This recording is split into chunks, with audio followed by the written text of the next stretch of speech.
স্বাধীনতার মাস, বাঙালি জাতির চেতনার মাস। মার্চ চলমান। এই মাসেই সাবেক প্রধানমন্ত্রী পলাতক শেখ হাসিনা, ভারতের নয়াদিল্লিতে অবস্থানরত শেখ হাসিনা বাংলাদেশে ফিরে আসবেন।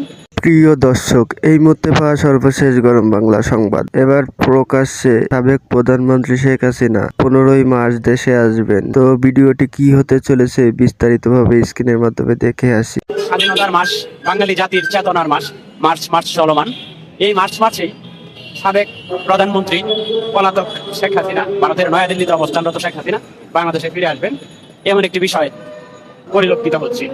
আমরা ফেসবুক ও সোশ্যাল মিডিয়ার টিকটক, ইউটিউব সহ বিভিন্ন প্ল্যাটফর্মে দেখতে পাচ্ছি আওয়ামী লীগের পক্ষ থেকে, নিষিদ্ধ ছাত্রলীগের পক্ষ থেকে ঘোষণা করা হচ্ছে বিজয়ের মার্চ মাসের 15 তারিখের মধ্যেই ভারতের নয়াদিল্লি থেকে বাংলাদেশের জমিনে আবারও শেখ হাসিনা প্রত্যাবর্তন হবে।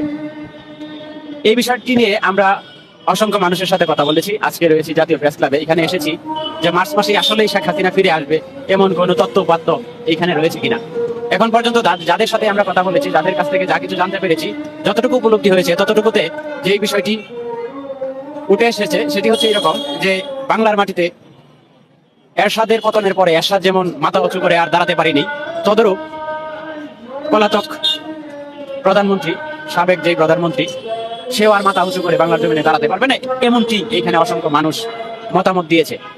তারপরও কিভাবে ভারতের নয়াদিল্লি থেকে এই 2025-এর মার্চে, তাও আবার 15 তারিখের মধ্যে শেখ হাসিনা প্রত্যাবর্তন করবেন বাংলার জমিনে, এটা অবিশ্বাস্য। আমি শুধু মতামত তুলে ধরার চেষ্টা করেছি, বাকিটুকু আপনাদের কাছ থেকে যারা ভিউয়ার্স রয়েছেন তারা মতামত দিবেন। ওকে, আল্লাহ হাফেজ।